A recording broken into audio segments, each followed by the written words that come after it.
Now tonight on Joy News Prime, Nigerians in Ghana protest the demolition of a building belonging to the Nigerian High Commission. So we are Africans, and you close our top of 8 months. 8 months. I have a children, I have family, and I have been suffering since that till today. Meanwhile, Foreign Affairs Minister assures government will get to the bottom of the issue. Continue to work together. I mean, even with friends or siblings, there's bound to be issues, but it is how the issues are resolved that will determine the friendship going forward. And I think that we will do all we can to resolve this matter. While this was happening, final year senior high school students returned to the classroom to prepare for their final examinations after a long COVID-19 break. We have reports from across Ghana. We have distanced the desks in our classrooms. We have big classrooms and smaller classrooms. The bigger ones will not go beyond 30. We put 30 students in the classroom. The smaller ones, you have 25. And we do have a big question. The question simply is, do you have to wear your face masks when driving alone in a public place? Ernest is very, very wrong, because the law does not give an exemption of being in a car and having rolled up or having your mask hanging by you. Well, remember, we have business, but this one also. 92 years and still going strong.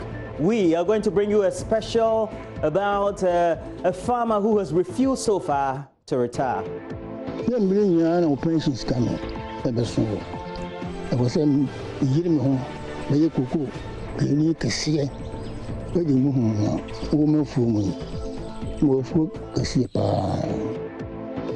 I've watched it. It's a great story. Make sure you tune in for the next 1 hour and a half. And well, my name is Roland Walker. We're live in our studios right here at Kokomemle on digital address GA0992539. Also on digital terrestrial television, because we're also free to air. The bulletin is also live on DSTV channel 421 and GoTV channel 144. Please stay tuned.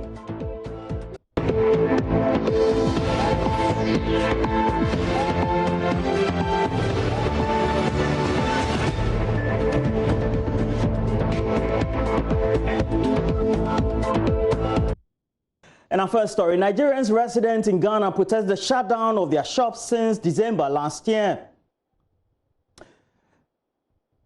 Their resolve has also been spurred by the demolition of the staff quarters at the Nigerian High Commission right here in the capital, Accra. The situation is already heightening tension between the two countries, with several Nigerian organizations issuing strongly worded statements demanding sanctions against Ghana. Joy News returned to the facility to observe the start of official inquiry into the matter.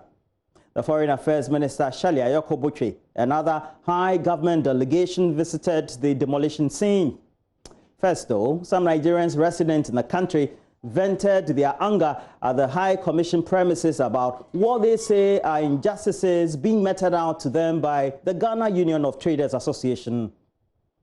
If you people are following the truth, we are Africans. And you close our top of 8 months. 8 months.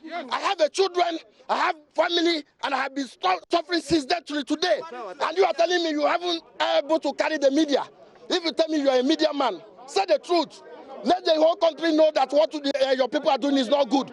Good are haters, and the government is pretending because of the election. It is not good. We are human beings. Okay? We are human beings. We are Africans. We are Nigerians. Even if you hate us, allow us to operate. You can't close our shop and telling us to keep quiet. And I know very well that all of you are going to edit it and use the one you like. Because most of you people are not in our favor. You are not telling the truth. Ghanaian citizens don't know. Ghanaian citizens don't know what we are passing through. Let the Ghanaian citizens know what we are passing through. It is not about us. Your people are manipulating. They are pretending. They are pretending. They are not saying the truth. We are suffering. Okay? You have locked my shop 8 good months. Put it live. I'm saying it. I can prove it. And let me tell you, all of us are selling wholesale. It is your people. It is your people. If you say we are selling retail, let the government investigate. It is your people that is causing all this problem.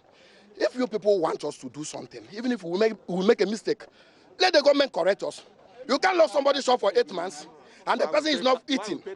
And let me tell you something. Use the law and justify what you are saying. Is GUTA a government official task force agency? No. Is a GUTA an authority to implement the law? No. Let them use the right channel. Let them open our shop. If we will make a mistake, we will correct it. We are law abiding. I know that I'm not perfect, but the truth must be told. Okay? If you say we are one Africa, we are ECOWAS. Let's not focus about the ECOWAS issue. Think about human being. You will tell me that Black Lives Matters. When you have closed our shop for 8 good months, you know how many Nigerians that have died because of this particular issue.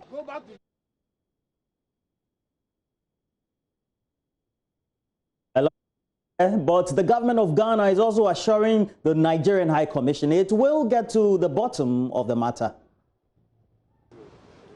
All right, here at the residence of the Nigerian High Commission to Ghana, and the destruction that you see behind me, it's the staff quarters that had been put up by the High Commission to help with the accommodation of staff and also the diplomats who visit the High Commission. And Friday night, these armed men stormed here with bulldozers and decided to demolish it. And today, we've had the Foreign Affairs Minister, Shelley Ayokoboche, visiting here. We continue to work together. I mean, even with friends or siblings, there's bound to be issues. But it is how the issues are resolved that will determine the friendship going forward. And I think that we will do all we can to resolve this matter.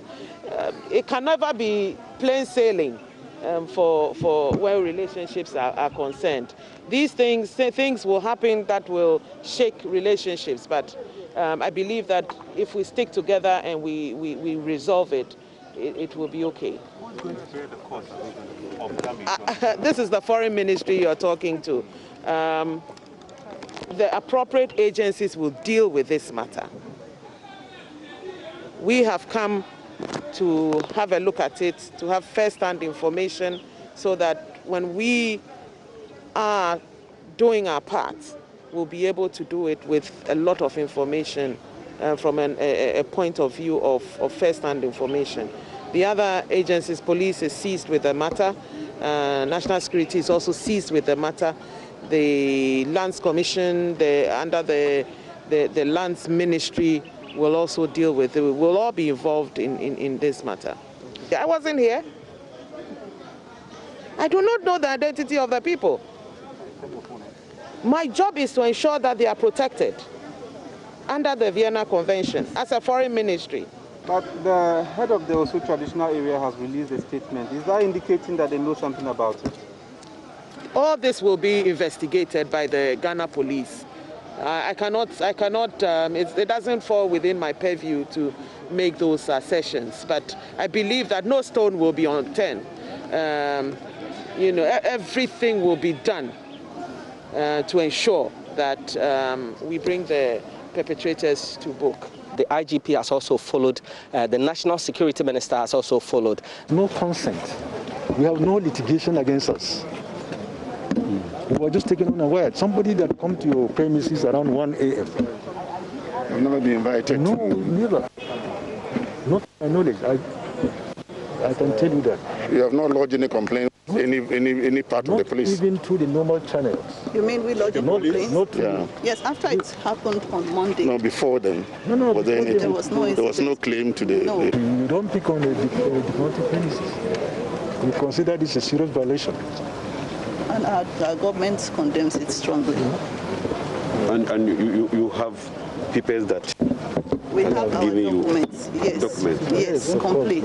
We wish to brief them on the acquisition of the land and then I think that will be done at No, I the think meeting. we're talking to them today at 2 o'clock. So.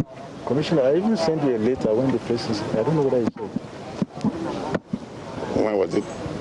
That must have been on the Wednesday. But it hasn't gotten through me. You sent it through the Ministry of Foreign Affairs, right? No, I sent it directly to you. So you haven't seen it. Then we are requesting for... Because the people who went to requested for Monday. did not show up. They didn't show. But you have my number. You call me often. So why didn't you call me on I felt that, hence we have reported. When it really mattered, rather you decide to write.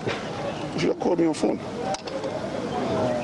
That's the letter didn't get to me. I actually called the diplomatic police, and they requesting that please, this is what happened, and there is need for deployment of the police. Well, Fred Smith compiled that story there, but that's what we have to get onto the streams and speak to the Dean of Academic Affairs at the Ghana Armed Forces Command and Staff College, and Dr. Vladimir Chidanso is on stream. Good evening to you, but there could be implications. What are the main implications of this very action that has been taken by so-called security personnel that went there on Saturday? Thank you for having me. This some kind of infraction which needs to be investigated. The Ghana government has said it has no hand in it. The persons who did that, we don't know yet, but it has been done. So I think until we have a full report of the investigation, we will be very speculative. But the fact still remains that embassy premises are non-violable. I mean, by the Vienna Conventions, you cannot enter the place until you are invited. But several questions need to be asked. Since the OSU has indicated that there has been some infraction and that the land has not been properly acquired, blah, blah, blah. And I think the minister has indicated that all these things will be investigated. Normally, if you have title deed, if the embassy has a title deed, then we don't have any right to be there, be it government or any other agency. So I strongly suspect that it's something which is a diplomatic kind of situation, and it's not going to escalate into anything. Even if it is the government which did that, normally there is an apology and things are streamlined. So many people are fearing that it will escalate into something. I don't fear it. It's not going to happen that way. This seems to be the last straw that broke the camel's back, because we've had some strained relations between Nigerians living in Ghana and the government itself because of difficulties they've had with Guta ultimately. So that anger has strained the relationship. The Nigerians are also coming in strongly with the Ministry of Foreign Affairs, etc., also issuing statements and ultimately cautioning their citizens. How do we resolve this as a country? Oh, certainly. When these things happen, you have individuals who seem to be angered and they want their government to take some rare actions and that sort of thing. In any place, you have all these things. We have had it since 1970 with Nigeria, when we asked them to go in the 80s, 81, 82, 83. They asked us to come. Ghana must go. In football, we have these things happen. And it depends on how you resolve it. And this is not the last one that is going to happen between us and Nigeria. When you have countries joining or contiguous between us, Togo and the Benin and Nigeria, we'll have all these kind of tongue and teeth kind of relationship. So I don't think Ghanaians should be very much worried. It depends on how the Ministry of Foreign Affairs becomes a little more dexterous in handling the situation. If we were throwing bombs at them, I mean, verbal bombs, and they were throwing back, then that would escalate the situation. But here is a situation where Ghana has considered the fact that it's not good. 2, we will investigate. 3, we will see what we do after that. And I don't think that what other people are calling for, the blood of Ghanaians or whatever, or the ministry would work. It wouldn't work. I promise you it wouldn't work. The Nigerian Ministry of Foreign Affairs is well above that. They know that in international relations, these things happen. Some worse things happen. Let me give you an example. The Israelis went and bombed Osirak in 1986. You know, it was a serious breach of international law. Today, Israelis are still bombing Lebanon and other places. Today, Egypt is saying we're going to Libya. Turkey is already in Libya, bombing left and right. These are more serious infractions of territorial integrity and things like that. But we are not at that. We are just at a point where the embassy premises have been violated. How did it come about? And you will solve that problem very easily. Okay. All right, thank you very much. Thank you for joining us, Dr. Vladimir Fidanso there. But let's move on to some subject on education, because some senior high schools in the Ashanti region have decongested their classrooms and dormitories just to receive final year and gold track students. Already, school authorities have received all materials needed to ensure adherence to COVID-19 safety protocols. Nanaya Ojima interacted with school authorities and filed this report. Some teachers positioned themselves at the entrance of Opokuari School to take temperature of visitors and students.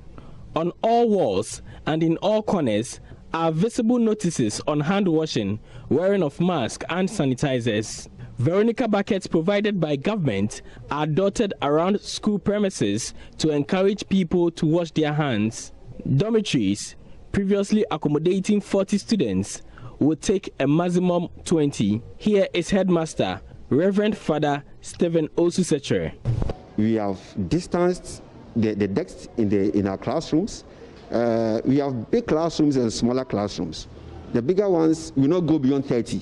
We put 30 students in the classroom. The smaller ones, you have 25. So you have your name, your number, and your name on your desk. That's where you sit for classes, and that's where you sit for prep. We are working closely with South Intoso Government Hospital. Students at the school at the time of our visit were being handed hand sanitizers and face masks. They then went round to locate their names at new dormitories they have been placed. We thought the virus was still out there and it was quite unsafe, but arriving in school we realized that even if the virus is still around, we can have our way around it because there are so many safety precautions out there, and if we are to adhere to all of them, we believe that we will be safe. The social distancing and other protocols won't be easy though, but that's what we have to do to survive, and that's what we are going to do. At Sakafia Senior High School in the Askoremampo municipality, only a handful of students had reported when we arrived. Headmaster Mohammed Shahid explains management is working with Municipal Assembly to ensure all requirements are met. Our major challenge has to do with beds and mattresses. God being so good, I think 3 days ago, I called the Deputy Minister of Education. I think quickly, together with the MCE, they collaborated, and then beds have been provided. We have enough beds to occupy the students. The situation is same at Kumasi Academy and Kumasi Secondary Technical School. Kumasi City Mayor Osei SB Entry went round to acquaint himself with developments in various schools. When the children were at home, in fact, the use of the mask was nothing new, because even at their various homes, they were using the mask. Moving out, it was compulsory that before you go out, you have to wear the mask. And you know, senior high school children are of age, and they will not always be limited by sitting in the various homes. So all the children that we've interacted with, all what they said is that it's just continuation of the COVID protocols here. Meanwhile, some past students of Opokuari School have assisted the school with sanitary items. Emmanuel Boachi Yadom leads an initiative dubbed Support Your Alma Mater campaign. As part of our social responsibility to complement the efforts of the government, I think we came together with the idea of helping our various old students, old schools, that is our alma mater, which the JHS and SHS fall in place. Today we were able to gather some Veronica buckets, tissues, liquid soaps, face mask, and then the thermometer guns. So we made the presentation today, and I think it will go a long way to help combat the situation. From Kumasi for Joy News, Nanaya Ojima reporting. Up north, the headmaster of the Northern School of Business and also a senior high school, Al-Hassan Isa Dokuru, says the school has put in place the necessary measures to protect students as they arrive to prepare for their final examinations. The students have started arriving as early as 7. We had a few already by the main entrance. And we have done a lot in terms of preparation to receive them. And the preparation largely covers what has been prescribed nationally. Academically, we have reduce our class sizes to a maximum of 30. The range is 25 to 30. We have also given out information that all students reporting should appear in face masks. Even if they are accompanied by parents, the parents should equally come in the face mask. And so far, I think the order is obeyed. The staff equally are encouraged to be in the face mask. So beyond these simple things, when students arrive, before they check into the various dormitories, we do a registration of those who have reported. And that has to do with Well, joining us is Angel Kabunu. He is president of the National Association of Graduate Teachers. Now, good evening to you. But in the first place, you would think that everything is in place, and so your members should be satisfied. Are they? Mr. Kabunu, can you hear me?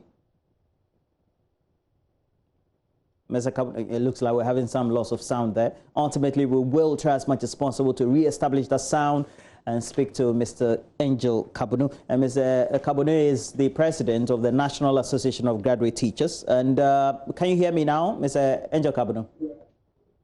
Hear you. Can you hear me? Yes. Your membership, are they all satisfied with preparation so far as instituted by government?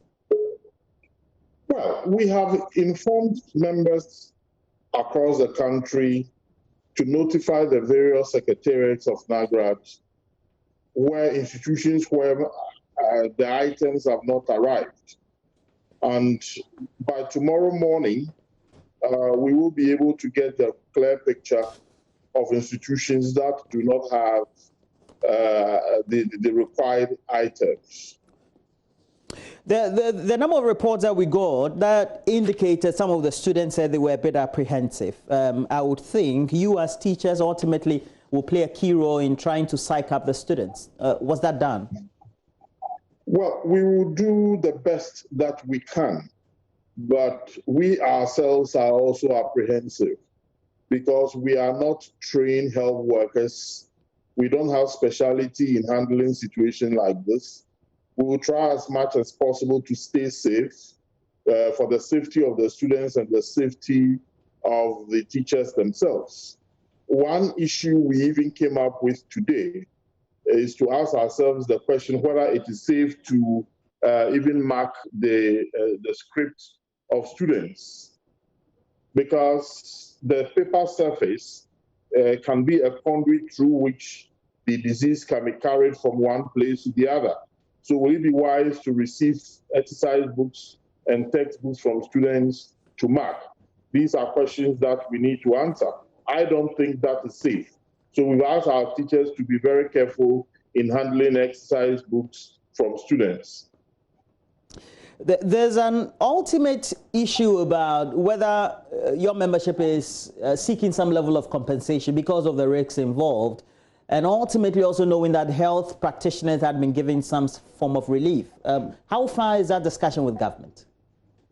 Yeah, we have made that before the Ghana Education Service, and we expect that as management of teachers, they will strongly voice that out with government, because their teachers have become frontline workers, and then their teachers themselves have been put in harm's way, so to speak. It will not be out of place to compensate teachers for the sacrifices that we are making as we speak. Well, we have to again get back to you. We know we have a regular interaction with you on the AM show tomorrow, and we'll do that as it is. And we've been speaking to the president of the National Association of Graduate Teachers. But ultimately, the subject of education is one of the main concerns of parents. And as you chew on this, make sure you get interactive. We have Facebook Joy News on TV. We also do have a Twitter handle at Joy News on TV. You can also watch us live through our YouTube channel, Joy News TV, or get all the regular updates through myjoyonline.com. And that's where we take a break. When we come back, we'll bring you more.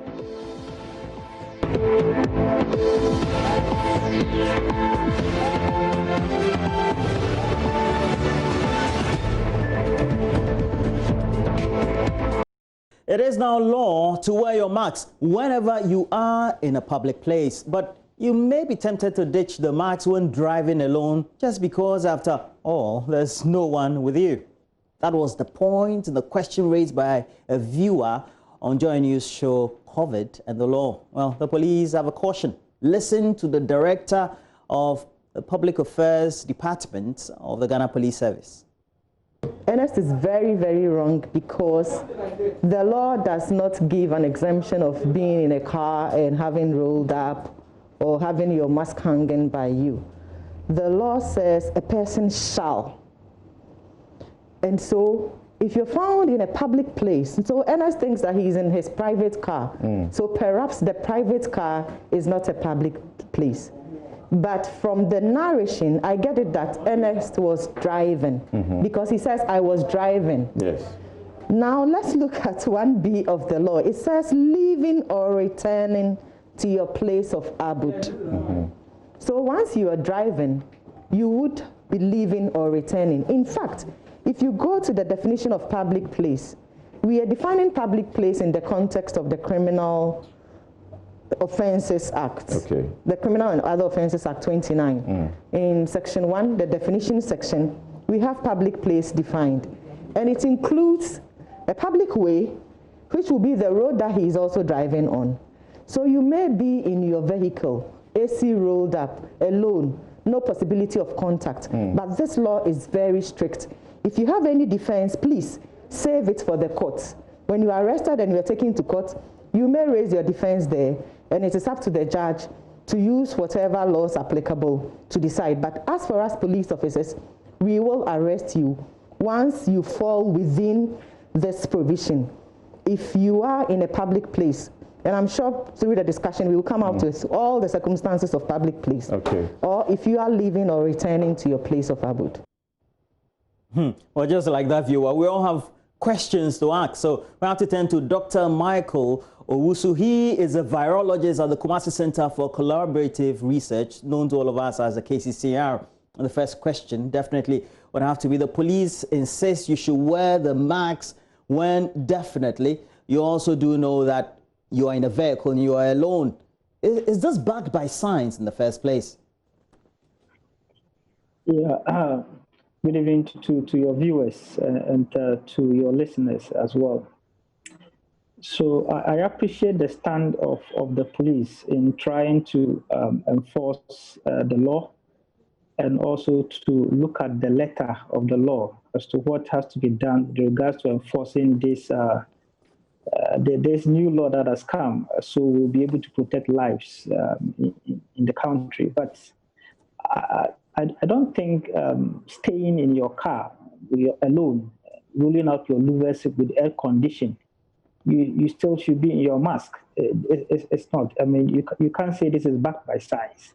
The reason why you put on your mask is to trap these droplets that come from your nose or things that come from your mouth. You trap it within the mask.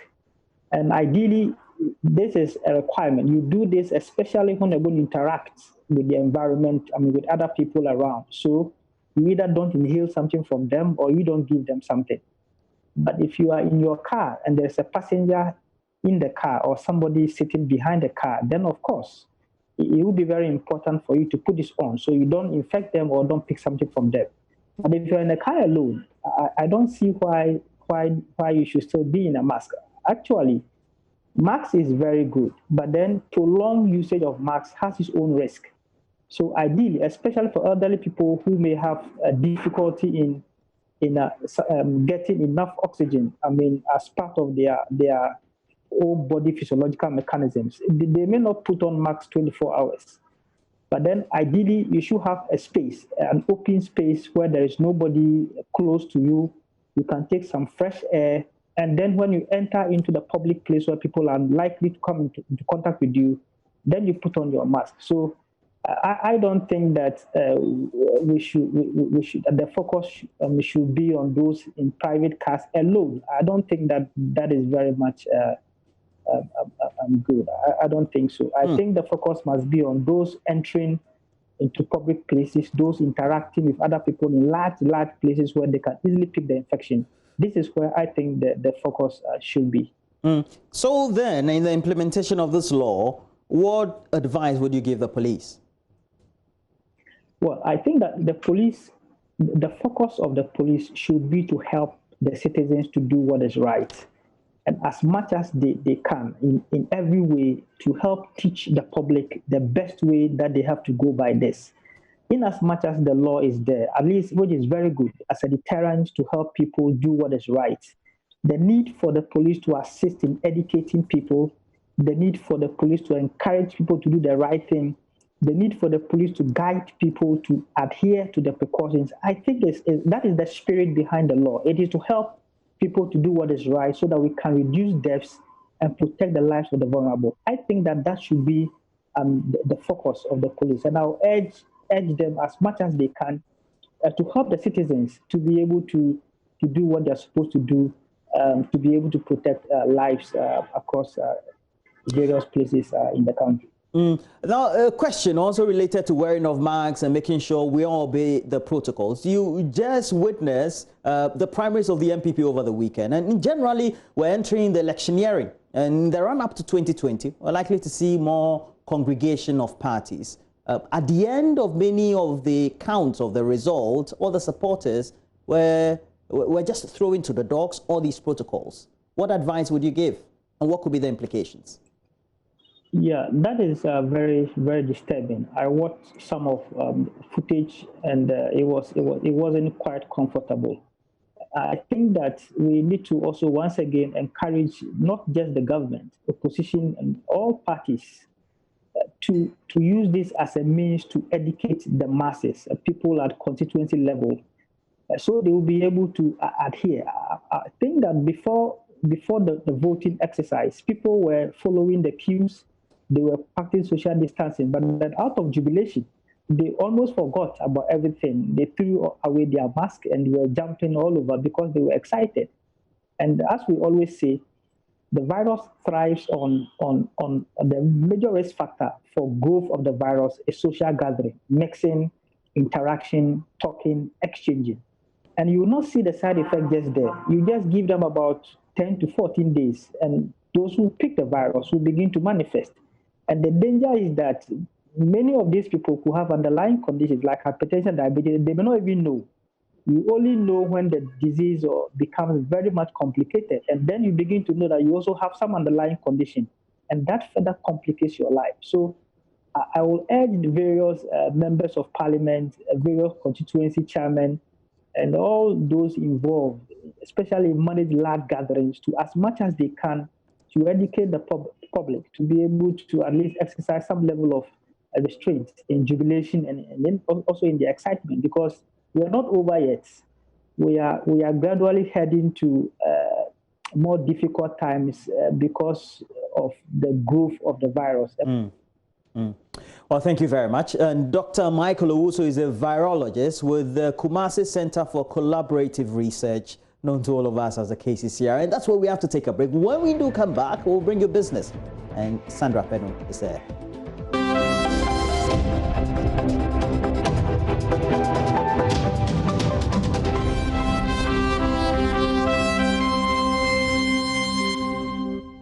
Well, welcome back from the break. And we now have to talk some money numbers. We have the businesswoman and Sandra Sinamapano. How are you?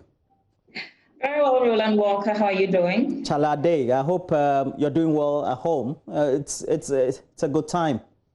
Good evening. Not really. I'm trying to stay safe. Let's do business now, Roland. Go ahead. Welcome to business. My name is Sandra Esinamapeno. I'm doing this from home. Country manager of Roche Pharmaceutical, Philip Anderson, has urged industries in the healthcare sector to see COVID-19 as an opportunity to relaunch their business operations. According to him, this could be their breakthrough despite the heavy challenges presented by the virus. Dr. Anderson was speaking at a thought leadership forum organized by Joy Business on workplace safety during COVID-19.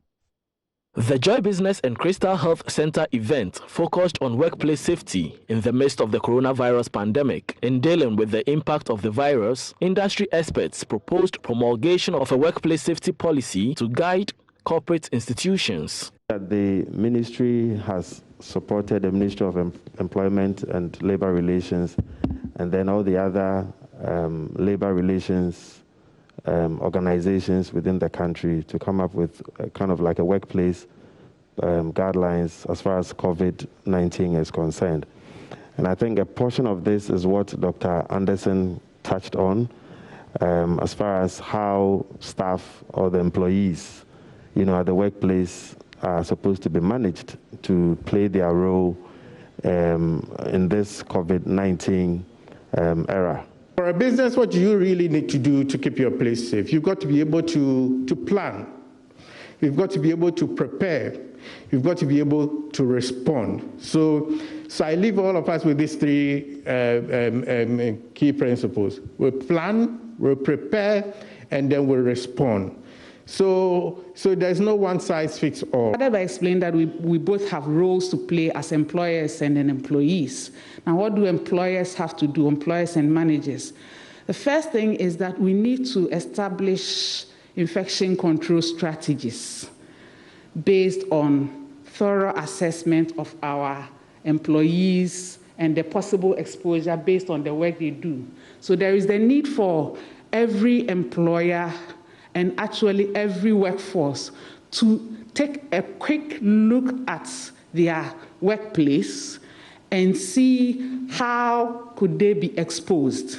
Country Manager for Raj Pharmaceutical, Dr. Philip Anderson, believes the pandemic has presented an opportunity for industries to relaunch their market strategies. A lot of things about COVID and the risk, but then this is also an opportunity for businesses to reintroduce themselves, to relaunch, because in every crisis there are opportunities. This is the time when they talk about pivoting and doing something else, which could actually be your breakthrough as a business. Now, you need to carefully look at what is going on, plan appropriately, and take the maximum benefit out of everything that is happening. There's this quote by John F. Kennedy, which says that when crisis is written in Chinese, it is two characters. One is risk, the other is opportunity. So wherever there are these risks, there are business opportunities, and people will need to look at it carefully and take advantage of it. The one-day event also educated institutions on case management during a question and answer session. International banks that were supposed to finance the upcoming $1.3 billion cocoa loan syndication for the 2020-2021 crop season have backed out of the process. These lenders have cited uncertainties amid the coronavirus pandemic as a reason for their unexpected decision. Charles Aite has more in the following report. The decision by international lenders is in sharp contrast to the confident assurance by Chief Executive of Cocoa Board, Joseph Boahen Edu, that not even the coronavirus will affect the syndication loan. What this means is that Cocoa Board is expected to pay up for the club loan, reversing the downward trend in pricing it has enjoyed in previous years. Earlier, Head of Corporate Affairs at Cocoa Board, Fifi Boafo, disclosed to Joy Business that a peg of $1.3 billion for the syndication loan will remain as it is. Nothing will change, he said. Obviously, this is the time we would expect that we have gone to do our roadshow, but because of COVID, like the president said, we are not in normal times. So the normal way of doing things has changed a little bit, but we are on course, and our expectation is that we will be able to raise the money needed for our operations next year. So yes, we are on course. The figure that was initially pegged has not changed. We are still working with the same figure. Of course, if it happens that based on our projections something would change, we shall communicate it. But as I speak to you today, that has not changed. The coronavirus pandemic has had a dark turn on global cocoa value chains. Despite the obvious challenges, Ghana's cocoa regulator still insists days are bright for cocoa farmers. The buyers, have closed their windows, so we are not doing buying. The price of cocoa had tumbled. It was going up. It was around $2,400, $2,500. Now it's gone down below $2,000. And that alone tells you immediately it brings to Ghana a deficit of almost about $1 billion. That alone. So if this thing should continue, even going to pay our farmers is going to be difficult because we are unable to syndicate right now. Chief Executive of Cocoa Board, Joseph Edu, who earlier revealed in an interview with Joy Business that the coronavirus had caused Ghana's cocoa sector a loss of $1 billion, backtracked, explaining a risk assessment committee had rather been established to study price trends and propose strategies for a rebound. We are making all efforts to get the money to pay our farmers. We've already set up a committee to look at the risk. They are doing what we call risk assessment of the whole situation. And we are being guided by the recommendations of this committee to ensure that our farmers are paid and their cocoa is bought. Joy Business gathers that the next plan will be for the loan to be raised by a group of at least 13 banks, providing ticket sizes of approximately $75 million, although the actual size hasn't yet been decided. And reacting to this development, investment analyst Mike Kobler has described the decision by these international banks to ditch the cocoa loan syndication as a sabotage. We'll bring you more on that in our subsequent bulletins. But away from that, if you have benefited from the zero charges on mobile money transactions, I'm sorry to say to you that the free lunch is over. This is because government's waiver on these transactions has expired since June 20 this year. WFA has been telling us more in the following report. This should mean that from this morning, if you are moving funds from your mobile money to another network, all the necessary charges will be applied. Also, businesses and individuals that use the GIPS Instant Pay and the ACH Direct Credit would also be paying the required charges. These waivers were introduced in March this year as part of efforts to reduce the burden on businesses as a result of the COVID-19. It was also aimed at encouraging the use of more electronic platforms in the country. For now, we are not sure about how this could negatively impact on individuals and businesses in terms of the cost of using these platforms and whether it could also affect it going forward. For instance, when the Ghana Interbank Payment and Settlement Systems earlier moved to end this service, this didn't go down well with users of mobile money interoperability. I think introducing charges will be a deterrent because around this time, people are not even making more income. That the government took it off, I think it's helping. That is helping. So I think reintroducing it won't help. Because sometimes the money you're having is not even enough for you to get uncertainty. So I think they should hold on for a little while. Then we see how the economy goes. When we are stable with it, then you can bring back data. But another question that will be lingering on the minds of consumers is that, will this also bring an end to other services the commercial bank had to waive in line with this move by the Ghana Interbank Payment and Settlement Systems? It would also be interesting to gauge the use of this platform when we resume the charges and how the consumers would also respond. Others have also argued that since we're still not out of this COVID-19 issues, it might not be fair to actually resume the charges on all these platforms and banking services.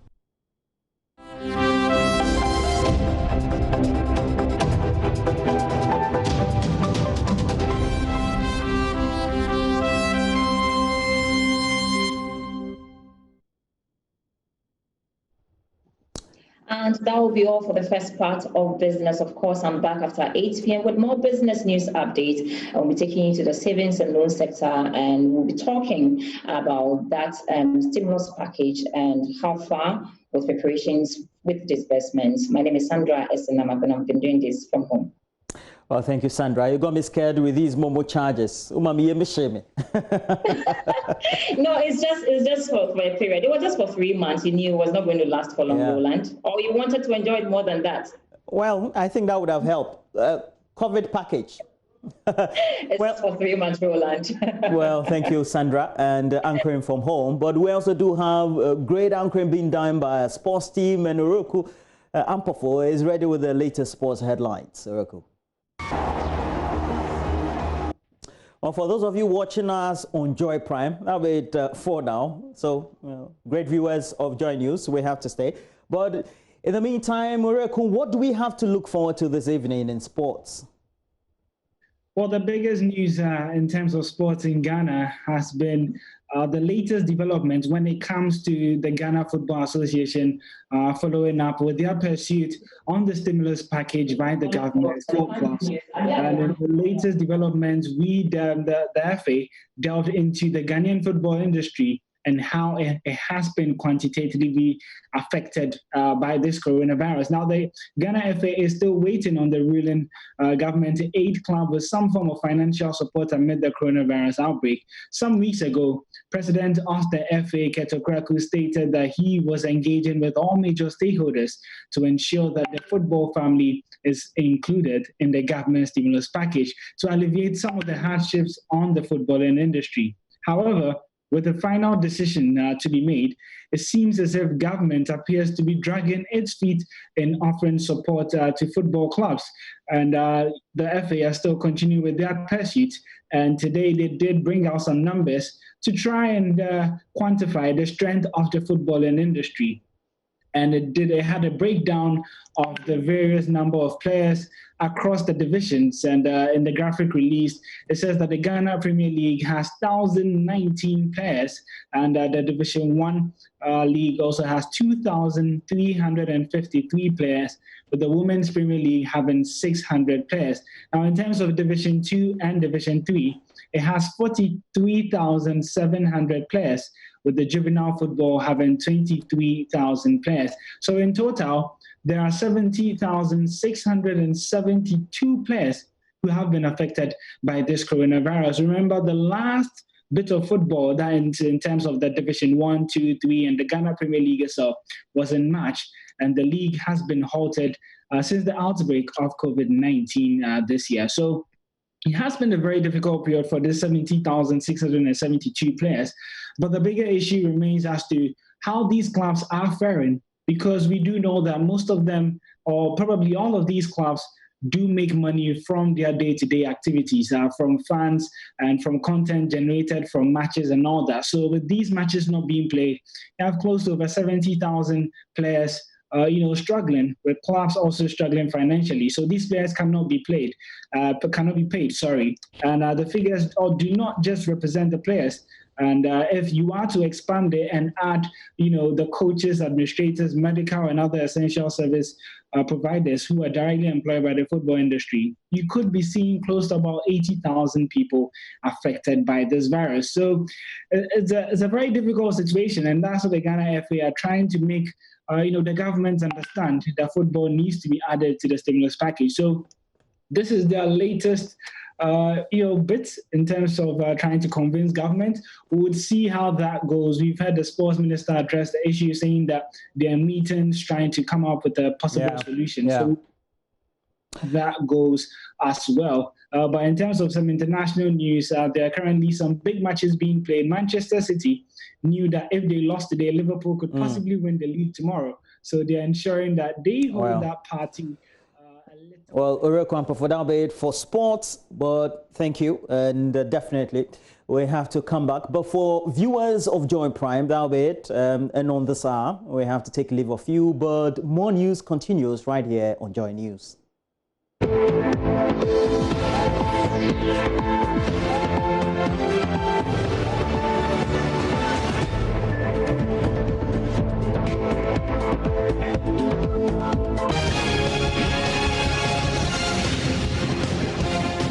Now let's turn attention locally to some mainstream party news, and then opposition NDC is demanding the immediate release of pastors and church members who were prosecuted for breaching COVID-19 safety protocols. Now the party also argues delegates of the New Patriotic Party over the weekend violated the protocols in the full glare of the police, yet no arrests were made. A situation the NDC believes will thwart effort against COVID-19. The Director of Communications of the MPP of the NDC, Sami Jemfi, accused the President and the police service of selective application of the law. He's been speaking at the party's weekly briefing right here in the capital, Accra. Pause by you in the media of how social distancing, wearing of face masks, and other critical COVID-19 preventive protocols were defied and thrown to the dogs as delegates congregated in their hundreds, mingled and interacted, including wild jubilations in the full glare of the police, who are supposed to enforce the law. It is sad, cruel, and reprehensible for President Akufo-Addo, who promulgated the law, that is EI 64, which has led to the arrest, prosecution, and imprisonment of pastors and other Ghanaians, to turn around and supervise the flagrant violation of the same law by his party officials and members with the impunity we saw during their Saturday parliamentary primaries. This, ladies and gentlemen, is unacceptable. This is abominable, particularly at a time church and mosque gatherings have been restricted to a maximum of 100 attendees and a duration of 1 hour. And at a time, Ghanaians who are found not to be wearing face masks are being subjected to all manner of degrading and inhumane treatments. The recklessness and lawlessness displayed by the MPP during their just ended parliamentary primaries, coupled with the selective application of the law on COVID-19 preventive protocols by our law enforcement agencies, make the imprisonment of pastors and Ghanaians who were convicted for breaching public gathering restrictions under EI 64 totally unjustifiable and unfair. Sami Jemfi also alleged the MPP primaries was characterized by vote buying. As you may be aware, the entire primaries was conducted in an environment where those who could afford the biggest pecuniary or monetary inducements carried the day. Huge amounts of money, I repeat, huge amounts of money. In some cases, 6,000 Ghana cedis per delegate, 5,000 Ghana cedis per delegate, 4,000 Ghana cedis per delegate, and so on, exchange hands in the full glare of the media. While material gifts such as refrigerators, flat screen televisions, motorbikes, tricycles, and other valuables were distributed to bribe and induce party delegates. Ladies and gentlemen, how a party which few years ago was begging for money from Kayais, and few years ago toured the world with a cup in hand begging for money, can afford this level of opulence and ostentation 3.5 years into coming into office, after coming into office, sorry. And on that primaries, there was little we could do to save sitting MPs from losing their seats. That is according to the chair of the governing MPP, Freddie Blay, who argues that some of the members of parliament had become unpopular and also lost touch with their delegates. Mr. Blay observed that the MPP in some instances persuaded these MPs challenging the various areas in their constituency, and those also challenging them to step down. But all these efforts were unsuccessful. He described the political defeat of these MPs as regrettable, but however noted that the executives were only complying with the party's constitution, which also allows for a contest at various constituencies. Almost 25% of MPP MPs lost their seats in the just ended primaries. So we are yet to have the full report from the various constituencies, but offhand, I will say, speaking for myself as an individual, it's been a keenly contested primaries. Nothing that we could do in terms of influence, irrespective of what people may even say, that the party could have, as you mentioned, protected its sitting MPs, more so those who were manning various committees or even front benches and so forth. But going by constitution, the constitution says we should do this. There is an extent to which you can persuade people not to participate or not to partake in the primaries. We did try in some cases to do so, But at the end of the day, contest is the very first rule about democracy. And our constitution, the party's constitution, allows that, provides for that. And we've gone through that. Thank God, it's been keenly contested. People have shown so much interest. To me, it depicts the vibrancy of the party. Although, notwithstanding a few casualties that are taking place unexpectedly. It's not few casualties. I mean, that's the argument that, as we speak, 41 MPs lost their seats. In fact, there's accusation that some of the leadership, the party leadership, the hierarchy, and I'm talking about yourself and NEG, actually engineered some of the defeat. How do you respond to that? With reference to Esibeyebo's constituency, that is New Jabunsa. I deny that. I want to be honest with you. There could be individuals who have their own biases and preferences in the various constituencies. But as a policy, I don't think the party, NEC, did not engineer the exit or the defeat of any individual. Well, let's move away from the politics, because for 64 years, he has devoted his life to farming. At age 92, he still has enough energy in him to get going. The tenacity and perseverance of cocoa farmer Opinyin Yaweje in the Sunafo North municipality of the Ahafo region, despite his age, is an inspiration to many. As a former best cocoa farmer for the Den Bonahafo region, he provides guidance for both practicing and potential young farmers, not only in the Ahafo region, but also elsewhere in Ghana. Ohemin Teria visited him in his farm and has more in the special.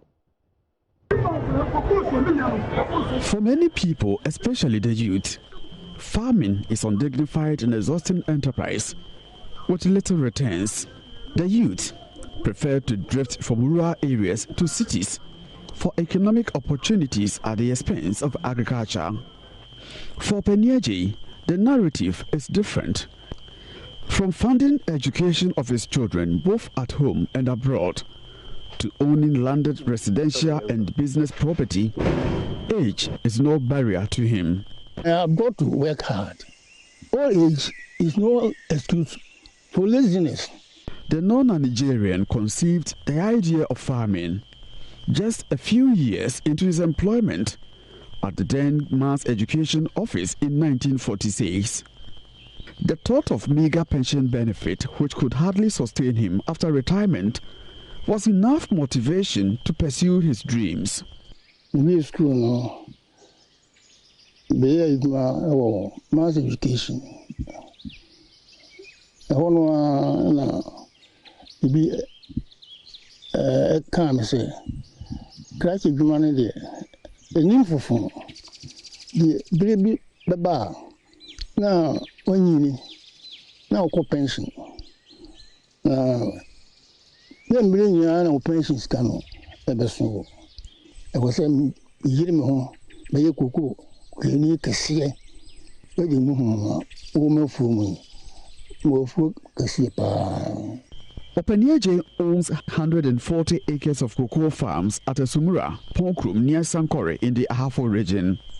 In 2005, his efforts earned him the best cocoa farmer, an honor he cherishes so much.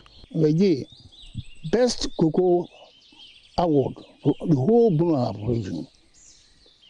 I took that award. So me can say, we can say, if we, Brosan Kura 2009, the man also, it means my member education. The money education, and I'm also. Most of them are graduates. Many people believe farming is not lucrative and sustainable, but certainly not Openyeje, and he has no regrets for choosing such path. Oh, yeah, cocoa, no idea. Now we say, oh, yeah, business. Oh, what a story. Great inspiration there. And this definitely is not the end. You can get this story also uploaded through our Facebook page and also through our Twitter handle at Joy News on TV, and Joy News TV being our official YouTube channel, or myjoyonline.com. And it's where we have to take a break for business.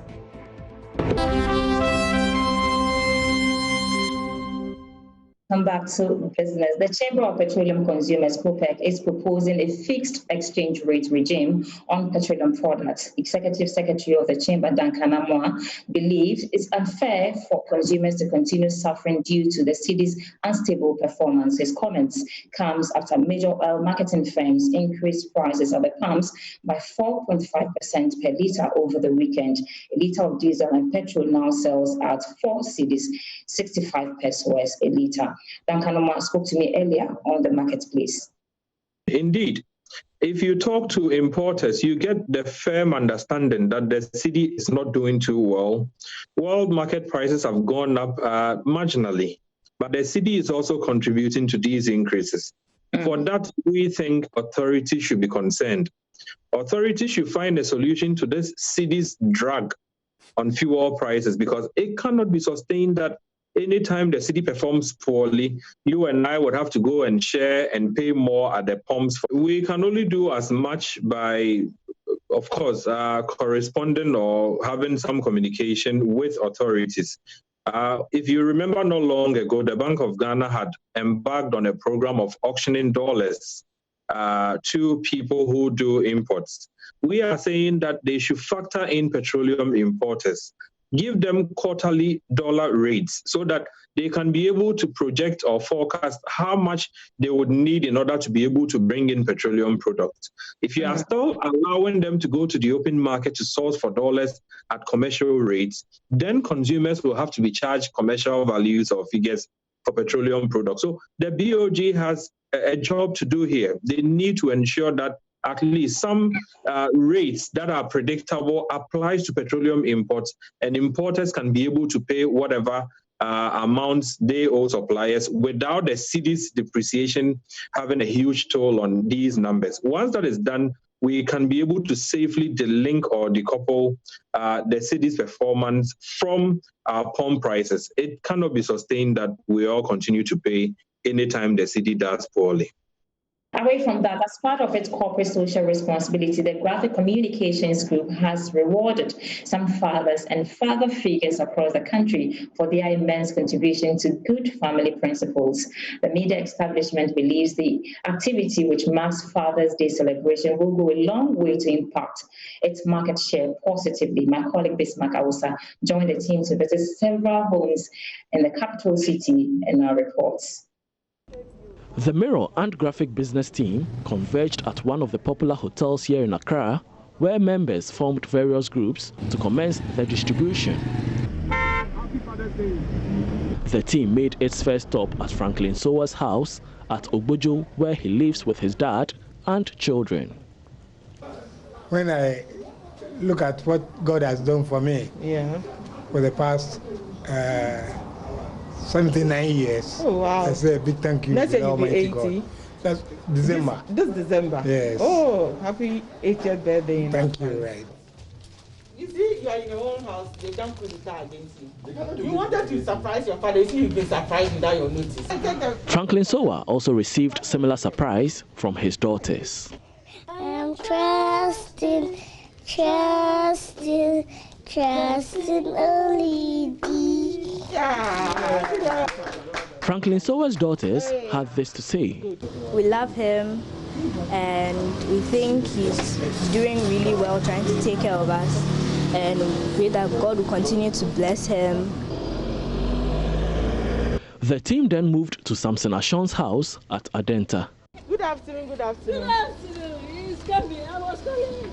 Assistant editor of the Mirror newspaper, Hadiza Kwanzaa, led the team. Today we are here. The Mirror team is here. Yes. You have multimedia. Our brothers, they are also with us. They're celebrating fathers together with us. So that's fine. We are here, and your children decided to surprise you. Oh. Because you decided to do unto them to their mother. See, so the fathers should be a little more responsible. Okay. They should try to really look up, to try to help the children. Okay. You know, sometimes it feels like just calling the children and finding out from their problems that they have. You know, the little that you have, you just give them. The Mirror and graphic business team surprised other fathers, including Prophet Kwame Dako Mensah, Justice S.K. Isiama, among others. Bismarck Ausa, Joy Business. Interesting. And we say belated Happy Father's Day to you, amazing fathers out there. And that's how we wrap up on business tonight with me, Sandra Essenam. You can log on to myjoyonline.com/business for more business news updates. I've been doing this from home. Thanks so much for watching. Well, definitely. We have to transition to sports as we wrap up the bulletin. And Oreku, we need one more dose. What do we end with? We still end with some more interesting GFA news, and what's coming in from the Court of Arbitration is that it has thrown out the preliminary objection of the Ghana Football Association against the exercise of jurisdiction by sports adjudicatory body to hear the case between the GFA and Wilfred Kweku Osei Palmer.